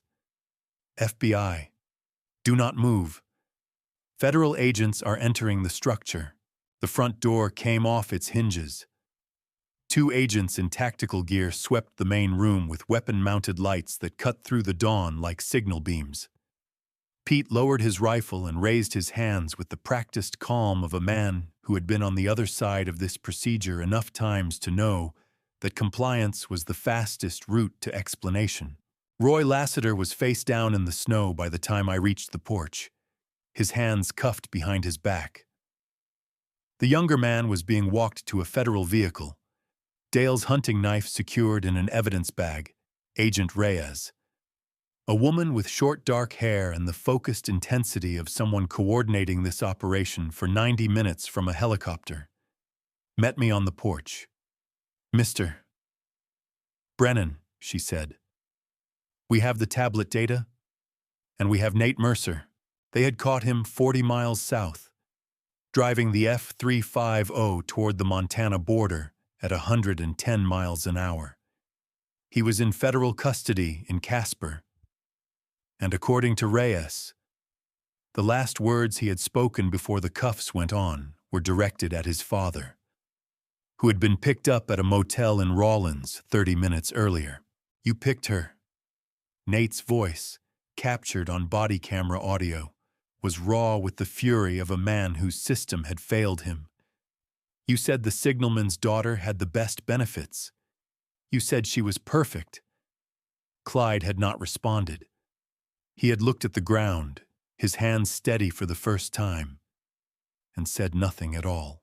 I sat on the cabin porch in the cold morning air, the fire poker still in my hand, and listened to the sound of federal engines idling and radio chatter crackling through the pine trees. It was the most beautiful sound I had ever heard. The silence that follows a rescue is not peace. It is the sound of a structure settling after the storm. Every joint and bolt adjusting to the new weight of what has survived and what has not. The federal audit took 3 weeks. $52,000 in personal savings, unrecoverable, routed through dissolved shell companies. Margaret's condo in Laramie, encumbered by a second mortgage that would take Annie 4 years to pay down on a counselor's salary. Her credit score, which she had spent a decade building with the discipline of a woman who believed financial responsibility was a form of self-respect, destroyed. And the larger number, 8 mineral rights parcels across Laramie County, combined value $2.3 million, acquired through fraudulent deed transfers. 23 families affected when the rancher's children and grandchildren were counted. Annie moved into my house on a Tuesday. I gave her the bedroom and moved to the couch. The same couch where Margaret had spent her last lucid Christmas watching Annie unwrap a scarf she had knitted with hands already beginning to forget how to hold the needles. Annie protested. I told her I had slept in worse places during 42 years on the railroad, which was true, and that the conversation was over, which it was. She healed in increments. The first week, she did not leave the bedroom except to eat. I would stand outside the door sometimes, listening for sounds of movement, the way I used to listen for the hum of current in a signal wire to confirm it was still carrying power. The second week, she walked to the mailbox and back, 60 feet treated with the cautious deliberation of someone relearning the geography of a world that had proven untrustworthy. By the third week, she was sitting at the kitchen table in the mornings, mentioning a student she was worried about, a recipe she wanted to try, the color of the sunrise over the Laramie Range, small things, the faint green lights that indicated the track ahead was clearing. She had not yet returned to school, but she had started making phone calls to her students' parents, checking on the children she had left behind when Nate had pulled his last lever and sent her life off the rails. The letter arrived on a Thursday, handwritten on plain white paper, postmarked from Billings, Montana, forwarded through the district attorney's office. Mr. Brennan.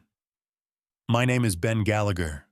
My sister was Rebecca Gallagher, who married Nathan Mercer in 2018 and died on a mountain road in Montana in January of 2020. I have spent 4 years trying to prove that her death was not an accident. I believe you have just provided the evidence I could not find alone. I would like to meet you. We met at Lyons Park on a clear Saturday morning, when the mountains were visible from the city and the air tasted like cold metal and distance. Ben was 34, tall, with the weathered complexion of a man who spent his life outdoors. He was a geologist, specializing in subsurface mineral assessment. He had come to Cheyenne with a briefcase containing 4 years of work. He opened it on the park bench and laid out his case with the methodical patience of a scientist presenting findings he knew would be challenged. Geological surveys proving the mineral rights were not exhausted but potentially among the most valuable undeveloped deposits in the region. An independent accident reconstruction of Rebecca's crash, commissioned at his own expense, demonstrating brake failure inconsistent with wear and consistent with deliberate tampering, phone records and a timeline placing Nate in 3 states where women matching the same profile had died or disappeared. "My sister was a teacher," Ben said, his voice carrying the steadiness of a man who has learned to discuss grief without being consumed by it. She believed in people.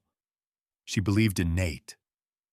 When her brakes failed on Devil's Elbow at 55 miles an hour, the police called it a tragedy, and the insurance company called it a payout. I called it engineering. He looked at me, and I saw the same thing I had seen in my own reflection during the worst nights. The expression of a man who has carried something alone so long, the weight has become part of his posture. "I have been waiting 4 years for someone to believe me," he said. I shook his hand. Annie, who had been listening from the other end of the bench, stood and walked toward him with the deliberate grace of a woman who understood that this man had lost the same thing she had almost lost, and that the distance between their experiences was measured in 60 minutes of breathing that had almost stopped. That evening, I sat at the kitchen table and began working on Margaret's pocket watch, for the first time since Hank had returned it to me with an apology for not having finished the repair before the world had intervened. The mainspring required attention I could achieve only with the smallest screwdriver in my kit and the steadiest hand I could manage after everything those hands had been through. I worked by lamplight while Annie and Dale reviewed documents in the living room, the small sounds of the watch mechanism mixing with the rustle of paper and the murmur of voices building a case. The watch was not yet ready. The crystal still needed replacing, and the balance wheel had a wobble that would take patience and precision to correct. But the act of holding it, of working its gears with tools that Margaret had watched me use 1,000 times, felt like a conversation with a woman who was no longer there, but whose presence had never fully left. The trial was set for May, 3 months to turn grief into evidence and rage into testimony. I picked up my tools and began to build the strongest case of my life. The courtroom smelled like old paper and wood polish, the same scent as a railroad station waiting room. And like every station I have ever stood in, this one was about departures. I took the stand on the first morning. The federal prosecutor, a woman named Claire Whitaker, who spoke with the measured cadence of someone who had learned that juries respond to clarity rather than theater, guided me through the story from the beginning. The watch shop, the ledger, the barn, the deed transfers, and the shell company, and the $52,000 routed to a gambling platform.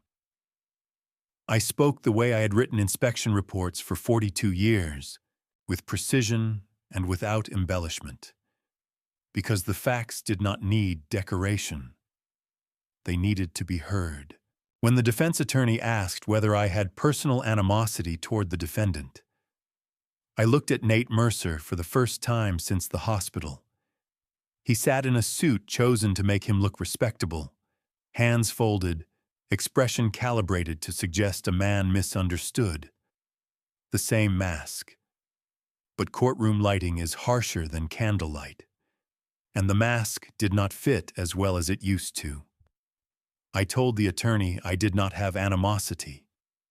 I had evidence. There is a difference, Annie testified on the second day.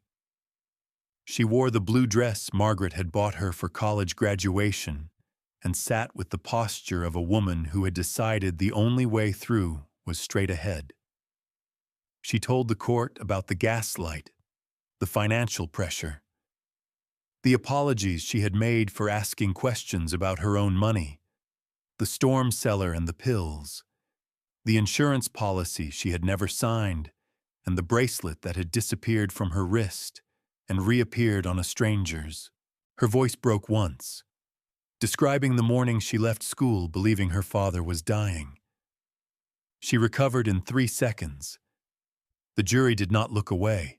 Ben Gallagher testified on the third day with the calm authority of a scientist presenting peer-reviewed data.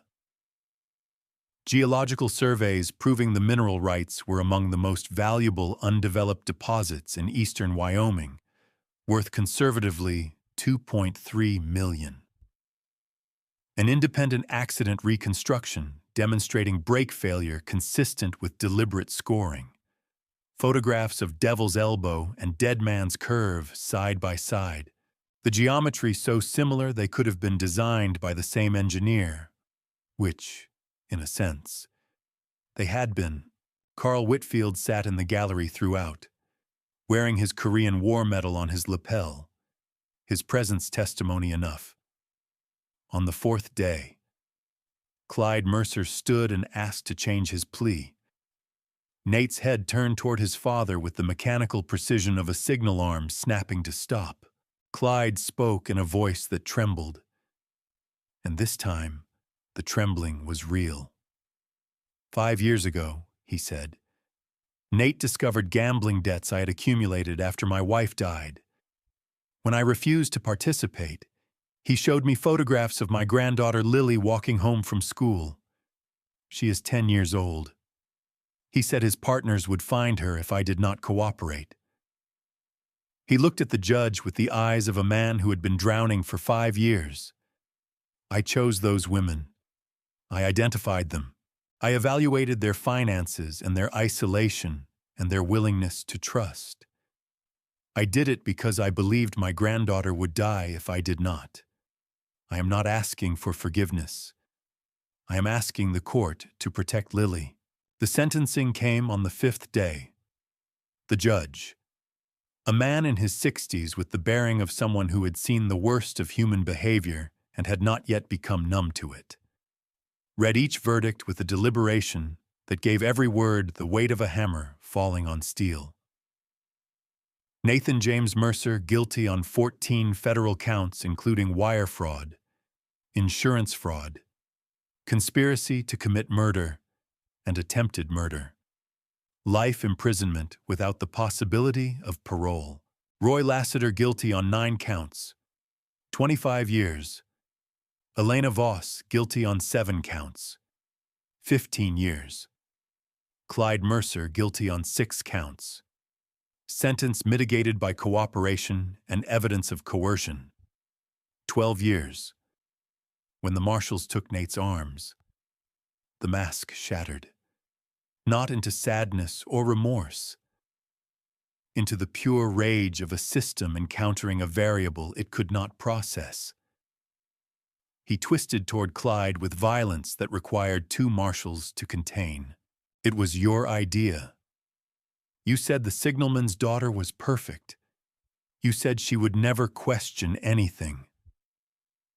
Clyde did not look up. His hands lay flat on the defense table, steady for the 2nd time in my memory, and he absorbed his son's accusation with the silence of a man who had already confessed to everything except the one thing that could not be confessed. That he had loved his son once, and that the man screaming at him now was someone he no longer recognized. I walked out of the courthouse into the May sunlight, with Annie on one side and Ben on the other. Annie's hand was in Ben's, a connection that had formed quietly over the 3 months of trial preparation, built not on romance but on the shared understanding of 2 people who had survived the same earthquake and were learning to trust the ground again. The air smelled like cottonwood blossoms and warm asphalt, and for the first time in months, the weight on my chest felt like it might eventually lift. A court officer caught my arm at the bottom of the steps. Mr. Brennan. This was delivered to the clerk's office this morning. She pressed a thick envelope into my hand, sealed, bearing the return address of a law firm in Denver I had never heard of. The envelope was heavy in a way that had nothing to do with paper. The war should have been over. But the weight told me there was one last rail I had not inspected. Some signals you only see when the train has already passed. And some, if you are lucky, you find just in time to save the next one on the tracks.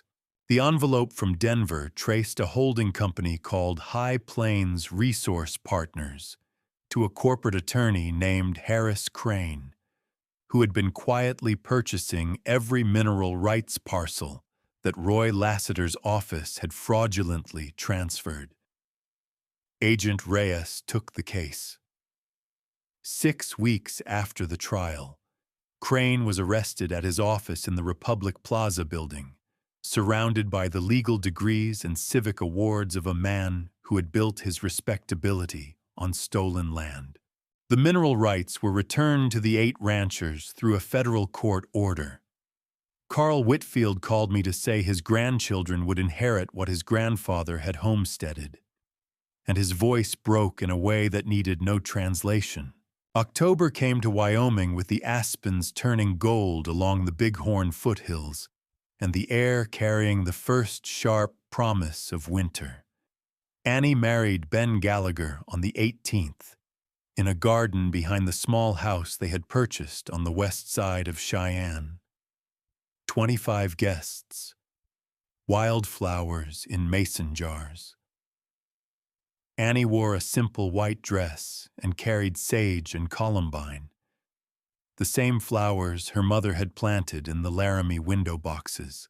When she looked at Ben with the expression of a woman who has learned the difference between a performance and a promise, I cried in a way I had not allowed myself since Margaret's funeral. Ben had converted their garage into a workshop for me. Good light, a proper workbench, hooks for tools I had carried in a canvas bag for 40 years. I spent my mornings there, and my afternoons volunteering at a legal aid organization helping elderly residents navigate the kind of fraud that had nearly destroyed my family.